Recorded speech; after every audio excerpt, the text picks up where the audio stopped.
संजय राणा जी आपको लाते हुए, लेकिन क्योंकि बात उस राम राज्य की हो रही है जिसमें कोई बटा हुआ नहीं था, समाज किसी हिस्से में बटा नहीं था, लेकिन आज जाति, धर्म, पंथ, अमीरी, गरीबी, इस तरीके का भेदभाव होता है और चुनावों में इसको भुनाने की पूरी तरीके से जातिगत व्यवस्था से लेके राम राज्य में तो इस तरीके की कोई व्यवस्था थी नहीं। लेकिन आज के पॉलिटिकल नीड्स में इन सबके बगैर क्या काम नहीं है, और इसीलिए राम राज्य सच में सही मायने में स्थापित हो, हमको ये कल्पना छोड़ देनी चाहिए। देखिए पूर्णिमा, आय के लिए जो न्याय यात्रा निकालते हैं उनसे ज़्यादा उम्मीद नहीं कर सकते हैं। अब हमारे मित्र जो टीवी पे बैठे हुए हैं उनको आज लगता है बोलने के लिए तैयारी मिल गई थी, कुछ पढ़ लिख के आ लेते तो काफ़ी अच्छा होता। उन्होंने मणिपुर पे चर्चा की, बेरोजगारी पे चर्चा की, न्याय व्यवस्था पर चर्चा की। तो मणिपुर के अगर आप चर्चा करते हो, कांग्रेसी किसी पूछेगा, वो सीधे मणिपुर पहुंच जाते हैं। भैया मैतेई समाज की 10 महिलाओं के साथ बलात्कार हुआ, 75,000 महिला लोग वहां विस्थापित हो गए, उस पर थोड़ी चर्चा कर लीजिए। बलात्कार की बात की तो जरा राजस्थान में भी चर्चा कर लीजिए, जहां पे 21 से 22 में 17% बलात्कार के रेट बढ़ गए थे, 22 से 23 में तकरीबन 22% बढ़ गए थे, उस पर भी चर्चा कर लीजिए। और रहां तक बात करते हैं रोजगार बेरोजगारी की, अरे तो बड़ा दुर्भाग्य है, इंदिरा गांधी जी 1971 में जब हम सब पैदा भी नहीं हुए थे तब से गरीबी हटा रही थी, और भैया 2022 तक उनकी पोत्री जो है तब भी गरीबी हटा नहीं पा रही थी। तो समस्या क्या है? आपका चाल चरित्र चेहरा सबको पता है। आपको भगवान राम से भी दुश्मनी है और हिंदुओं से भी दुश्मनी है। आपने जब से देश आजाद हुआ है तो देखिएगा पूर्णिमा जी, जितने कांग्रेसी है कुछ ना कुछ अड़ंगा डालते रहे हैं, चाहे वो वक्फ बोर्ड के मार्फत हो, चाहे वो 1991 एक्ट के मार्फत हो जो 2013 में एक आने वाला था उसके मार्फत हो। कहीं ना कहीं हिंदुओं को बांट दो और बांध दो, ये इनका कार्य है काम करने का। अभी देखिए पूरे डिबेट में ड्रिल करने की कोशिश कर रहे थे, मुद्दे से भागने की कोशिश कर रहे थे। अब ये बताइए कि भगवान राम का प्राण प्रतिष्ठा होने वाला, हमारे लिए तो 22 तारीख दिवाली ऐसा उत्सव है, लेकिन राहुल गांधी के लिए नहीं है। वो 16 तारीख से यात्रा क्यों चालू कर रहे हैं? कि उनको वहां पे जाना ना पड़े, किसी कांग्रेसियों को वहां जाना ना पड़े, एक बहाना मिल जाए। और ये कारण क्या है? इनका जो लगाव है सिर्फ 20% के साथ है। मैं बार बार बोलता हूं, 20% से लगाव और 80% से अलगाव है। यह है कांग्रेस का चाल चरित्र और चेहरा। तो देखिए, राम ने, गांधी जी का उन्होंने नाम लिया, भाई शिवम ने बताया गांधी जी तो राम राज चाहते थे, उनके समाधि पे हे राम लिखा हुआ है, और आप हे राम से नफरत कर रहे हो। तो दुर्भाग्यवश है सैयद जवाब साहब कि आप राम को अगर मानते तो इस तरह की गलत बातें ना करते। अगर राम को मानते तो सबके साथ चलते, जात पात धर्म की बात ना कर रहे होते। आप ही के नेता ओबीसी की चर्चा कर रहे हैं, लेकिन 1955 में जब ओबीसी का पहली कमेटी रिपोर्ट आई थी काका केलकर की, तो चाचा जी सो गए थे, उसके बाद दादी जी सो गई, उसके बाद पिताजी 80 में सो गए थे। भाई अब न्याय की व्यवस्था क्या बात कर रहे हो? आपने किस समाज के वर्ग से धर्म के व्यक्ति के साथ न्याय किया है? मुसलमानों के आप सिर्फ वोट लेते रहे और मुसलमानों का एजुकेशन। जवाब साहब आपको 30 सेकंड में दे पाऊंगी, उसके बाद मुझे 2 मेहमान और बच्चे उनके पास भी जाना होगा। जल्दी से अपना काउंटर रखिए सर। नहीं, अगर राम मंदिर बन रहा है, विरोध किसी को नहीं है, ठीक है राम मंदिर। अगर कहिए ये सवाल भी ना पूछा जाए, विरोध कैसे नहीं है? आप कैसी बातें करते हैं? विरोध कैसे नहीं है, जरा आप ये एक्सप्लेन कर पाएंगे कि विरोध कैसे नहीं है, किस तरीके से विरोध नहीं है?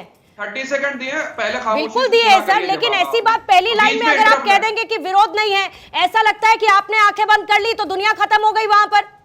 पूर्णिमा, आप या तो मेहमान नवाजी करना सीख लीजिए या फिर बुलाना छोड़। बहुत बहुत शुक्रिया सर, आपकी सलाह के लिए जरूरत नहीं है, लेकिन सवाल का जवाब दीजिए। हाँ, सवाल का जवाब सुना करिए ना, देंगे कहां से? सुनने को तैयार नहीं आप। मैं ये कह रहा हूँ, अगर ये नहीं जवाब दीजिए मान्यवर। अरे भैया 5x1 हो रहा है, ठीक है? 5 नहीं, आपके साथी आ गए हैं।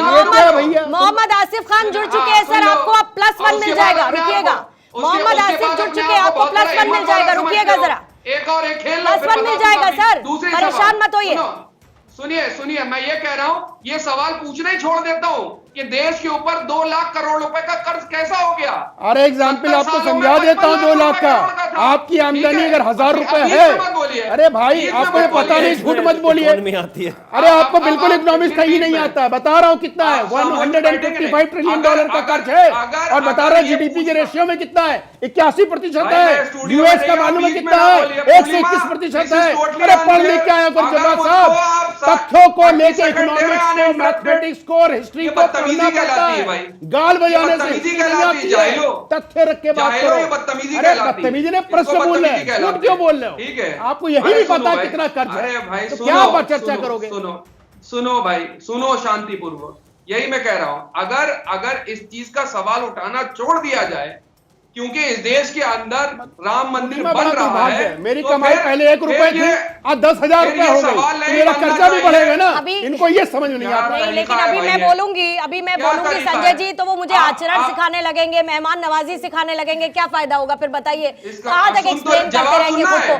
आती हूँ जवाब से, आप रुकिएगा जरा, बाकी मेहमानों के पास भी जाने दीजिए, बाकी मेहमानों के पास भी। ऋतु जी आपको लाते हुए मोहम्मद आसिफ जी आपका स्वागत करती हूँ चर्चा में, आपके पास भी आऊंगी, और शुभम गिरी जी भी इस वक्त हमारे साथ जुड़े हैं। लेकिन ऋतु जी जरा ये समझाइए कि आज के परिप्रेक्ष्य में जरा ये जो सद्भाव समरसता जो राम राज्य के दौरान होती थी, आज तो वो है नहीं, और खास तौर पे आप तो पॉलिटिकल डिबेट्स का भी हिस्सा रहती हैं, कहीं पर एक दूसरे के लिए पूर्वाग्रह ना हो, ऐसा हो नहीं सकता, द्वेष भावना ना हो, एक के अच्छे काम को दूसरे को अच्छा कहने में कितनी समस्या आ जाती है।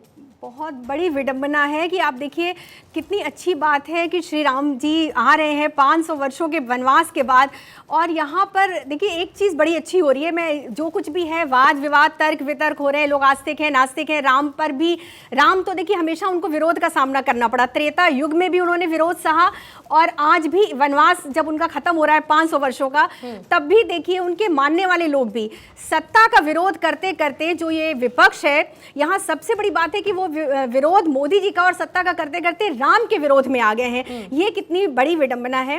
लेकिन एक बात पूर्णिमा जिस पर किसी का ध्यान नहीं जा रहा है, कहते हैं ना राम जी के लिए कि उल्टा नाम जपत जग जाना, वाल्मीकि भय ब्रह्म समाना। तो देखिए सबको ईश्वर सद्बुद्धि दे, इस समय जो राम का विरोध कर रहे हैं ना, वो भी दिन भर श्री राम का नाम ले रहे हैं कि ये कितनी अच्छी बात है। मुझे ये सोचकर एक अच्छी बात लग रही है कि राम ने, देखो हर कोई हर टीवी चैनल पे हर जगह जो बहस हो रही है श्री राम का नाम, तो उनको भी ईश्वर सद्बुद्धि दे। मेरी तो ईश्वर से ये कामना है कि राम का विरोध करना, और प्रभु श्री राम भी सोचते होंगे, और इनकी बातें प्रभु श्री राम भी सोचते होंगे कि उनके नाम पर किस तरीके के बयान, उनके नाम पर राजनीति हो रही है। रमन्ति इति राम, राम को तो आप अलग कर ही नहीं सकते ना, वो तो आपके रोम रोम में बसते हैं, क्योंकि और राम प्रेम के प्रतीक है। तुलसीदास जी ने कहा हुआ है राम ही केवल प्रेम प्यारा। तो यहाँ राम के नाम पे जो तर्क वितर्क वाद विवाद हो रहा है ना, सब कुछ नहीं। और फिर सबसे बड़ी बात यह है ऋतु जी, फिर कहते हैं कि हम विरोध नहीं कर रहे हैं, फिर कह रहे हैं हम कि विरोध नहीं कर रहे हैं, हम कोई ऐसा स्टेटमेंट नहीं दे रहे। अब सोनिया जी तो राम को भगवान ही नहीं मानती हैं, इनको तो अपने ही विपक्ष को, अपनी पार्टी के नेताओं का बयान पता ही नहीं है। ये सुनकर नहीं आया, या तो कान बंद किया इन्होंने, कह रहे हैं कि विपक्ष विरोध कर ही नहीं रहा है। ये कितनी बड़ी बात है, विरोध हर स्तर पर विरोध हो रहा है। जो जिनके घर में राम की पूजा होती है ना पूर्णिमा, वो भी यहाँ पर विरोध कर रहे हैं। आप ये सोचिए, केवल और केवल ये सत्ता का विरोध।